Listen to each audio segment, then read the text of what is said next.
In today's video, we have to enforce the new 8-second rule. We have 2 penalty decisions and a lad may have been lucky to stay on the pitch.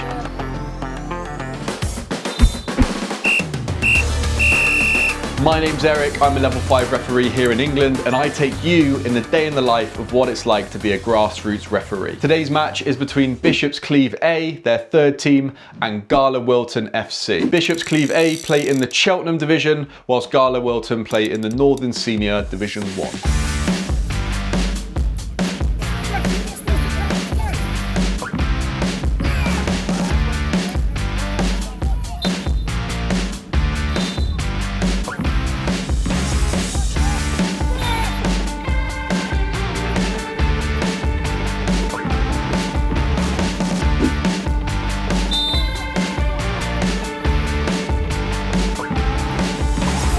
So let's jump into the review. Bishop's Cleeve A, their 3rd team versus Gala Wilton. There's a few things to cover in this video, so let's just jump straight into it. Less than 2 minutes in, we have a handball situation where we've got to decide, do we give a penalty or do we not? So Gala Wilton have a throw in out on this right-hand side.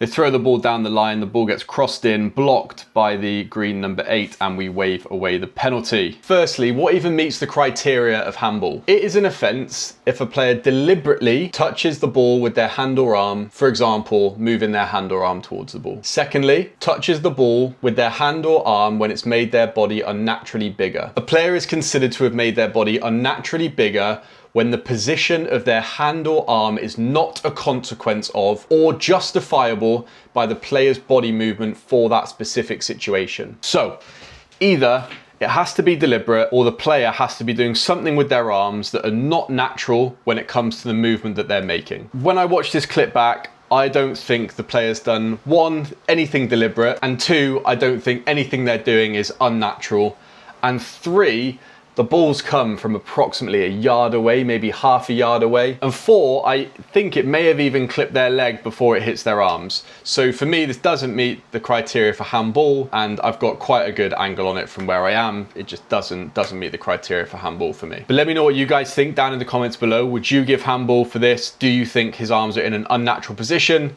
Let me know what you think. Then just 8 minutes later, we become the most popular man on the pitch because we enforce the 8-second rule for the goalkeeper. You'll see that as the goalkeeper picks the ball up, we count down from 8 to 5 in our head, and then we raise our arm and count down from 5.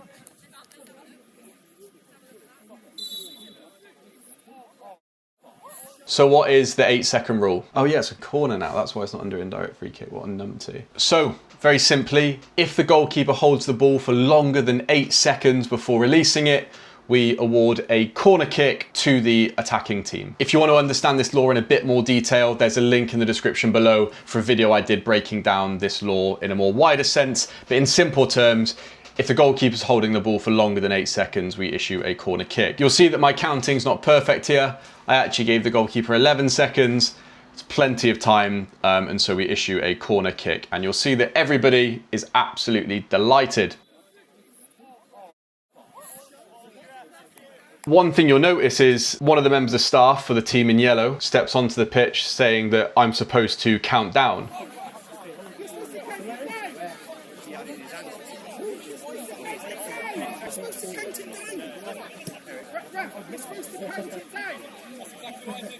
So is that the case? As you can see in the laws, the referee will decide when the goalkeeper has control of the ball, and the 8 seconds begin and will visually count down the last 5 seconds with a raised hand. There are some referees that are counting down audibly, but by the laws of the game, you do not have to do this. You just need to visually count down from 5. So a nice big hand in the air, 4, 3, 2, 1. Whistle. So you don't have to call out loud, which is what obviously people are saying. You just have to give a visual countdown. Then just 6 minutes after that, the team in yellow go 1-0 up.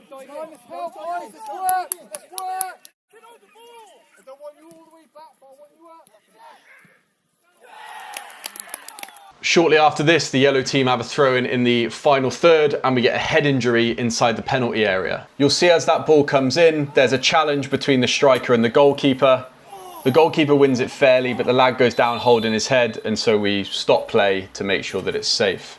Thankfully, the player's okay. There's nothing massively wrong with him, but obviously with it being a head injury, player safety is always paramount, so we stop play straight away. We then drop play to the goalkeeper, and you'll see the reaction of that I've done something wrong. The team in yellow believe that because they have possession of the ball, that I should have dropped the ball to them. However, according to law 8.2, the drop ball law, if when play was stopped, the ball was inside the penalty area, which it was, the referee drops it for the defending team goalkeeper in their penalty area. So if you stop play for a drop ball and the ball's inside the penalty area, it doesn't matter who had possession, the ball will get dropped back to the goalkeeper. Again, they're obviously super upset because they didn't get the ball back, but I can't do anything about that. The laws are you drop it back to the goalkeeper, and that's that. There are then some big shouts for a foul on the team in yellow.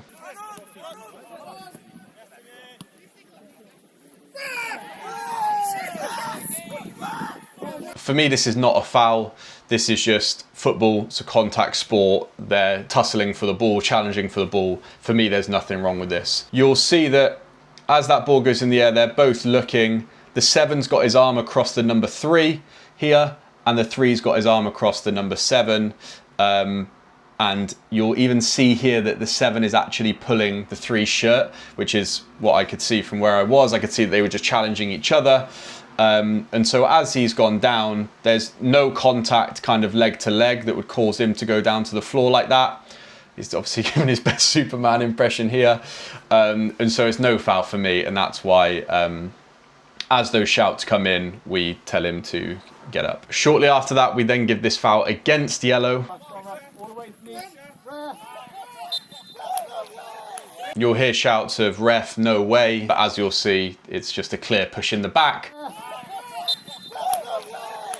There were players talking about how, you know, I can't give that one over there and then give this one here, but you'll see that they're just miles apart. They're not even close to the same type of challenge. We then give our first yellow card of the game to the yellow number 10 for this challenge. Well done, James. Well done. Help him! Well done, Aiden. No, don't. Eric, don't bother. No, Eric, just keep it away. You'll see the way he goes in is really like reckless. Again, there wasn't a ton of force in this, so that it didn't come under serious foul play because there wasn't excessive force. But he's actually caught him quite high up in the leg with almost like a low level stamping motion. I mean, the temperature of the game was relatively low between the players, so nobody expects a red card, and you'll even hear the team in green's manager telling me not to yellow card the guy. But these types of challenges are dangerous if they're done with any kind of force, and so for me this was a simple yellow card to give, and it will come under reckless play, C1. And less than a minute later, the team in yellow go 2-0 up. James, where are you? And that, ladies and gentlemen, is half time. A couple of things to go through, right? We've had penalty shout for handball. We've had to give a corner for the 8-second rule. We've had a couple of different types of fouls. We've had our first yellow card, and there's a couple of extra things to go through in the second half. So let's jump into that. But before we do, I just want to give a massive thank you to Harj, Billy and Stuart, who have all become members of the Behind the Whistle Yellow Card Club. What is it? At the moment, not much, to be honest. It's a way for you guys to support the channel so that we can carry on making videos like this. I've got some plans to create like a refereeing community where we can kind of share our issues and our questions and our advice and game clips where we can all kind of interact with each other, but it's all kind of in the works. But if you want to see videos slightly earlier than everybody else and priority in terms of me responding to the comments, then you can join the Behind the Whistle community down below. So if you'd like to do that, we massively appreciate it, and there'll be more stuff to come in the future. But anyway, let's jump into the second half. So the green team break, and we have a situation where the goalkeeper is challenging with their attackers whilst the ball is kind of scrambling around.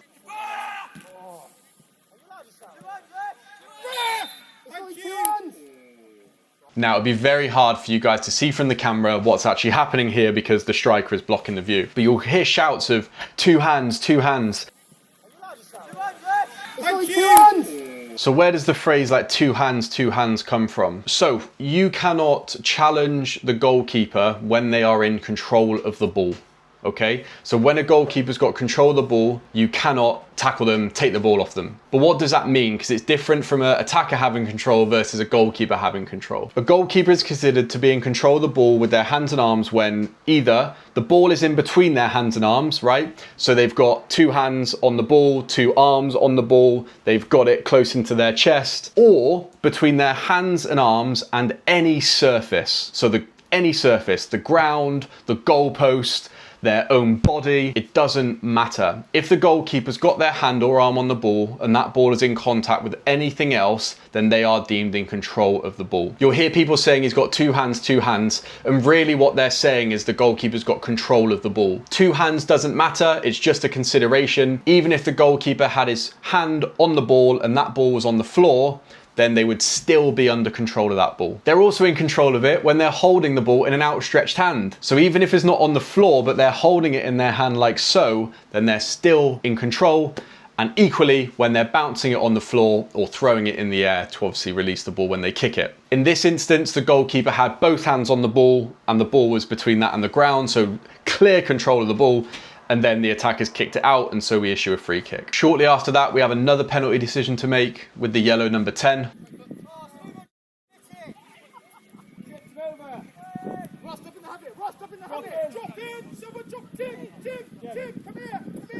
You'll see the yellow 10 put his arms out and complain that he was pushed to the floor, but as you'll see from the contact, again, there's just not enough. It's just a challenge for the ball. There's just not enough contact for this to be a foul. However, it's not necessarily straightforward, right? If we take it back and look at what happens with the offside decision. As that ball is played over the top, you'll see that the number 14 is absolutely in an offside position. However, the number 10 is not. The assistant puts his flag up, but the number 14 does not interfere with play. And so the number 10, we allow them to play on, but you know, nothing comes of it. Again, like we covered in last week's video, being stood in an offside position does not make you offside. You have to interfere with play in some way for you to be classed as offside, and this does not meet the criteria for that. Again, if you want to see what is offside in more detail, you can go to last week's video, which I'll link down below, and you can see more of an in-depth explanation on that. We then give an advantage to the team in green and then bring it back for a free kick, which upsets a couple of people. So the lad's driving in, he gets pushed in the back, so we play the advantage. The green 14 tries to cross it, nothing comes of it, and so we bring it back for the foul. You'll see the number 10 and this player here complaining about the advantage. Is this right or is this wrong? The referee may play advantage whenever an offence occurs, but should consider the following in deciding whether to apply the advantage or stop play. The severity of the offence. If the offence warrants a sending off, the referee must stop play and send off the player, unless there's a clear opportunity to score a goal. Okay, this doesn't come under that. The position where the offence was committed, right?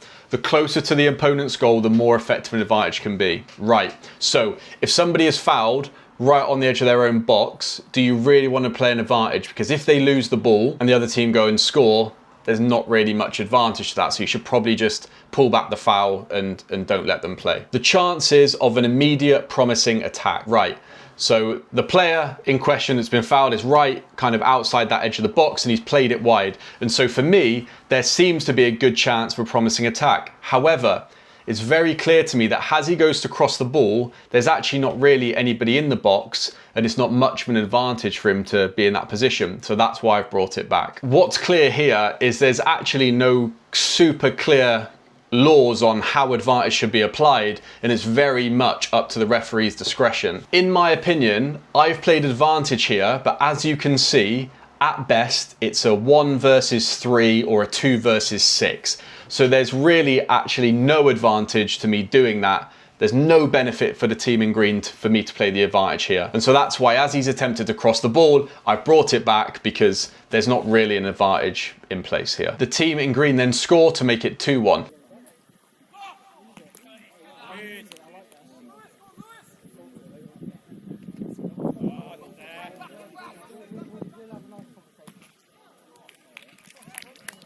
About 20 minutes before the end of the game, the yellow 10 commits this foul and we have a decision on whether we should send him off or not.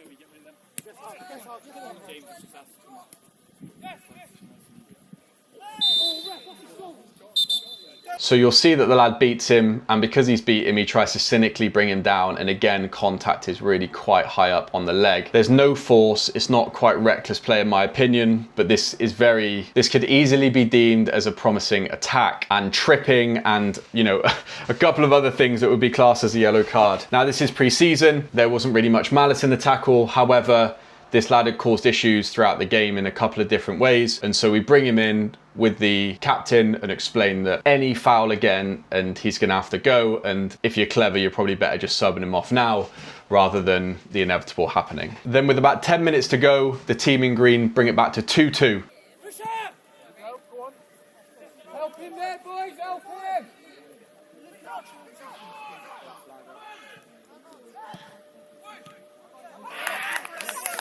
And then right before the full-time whistle, the yellow team score to make it 3-2. Tim, get with him! Tim! Have a go, Charlie! Have a go! Have a go! And that, ladies and gentlemen, is full time. I hope you've enjoyed this episode. Our first game of the actual season starts next week, and I cannot wait. See you then.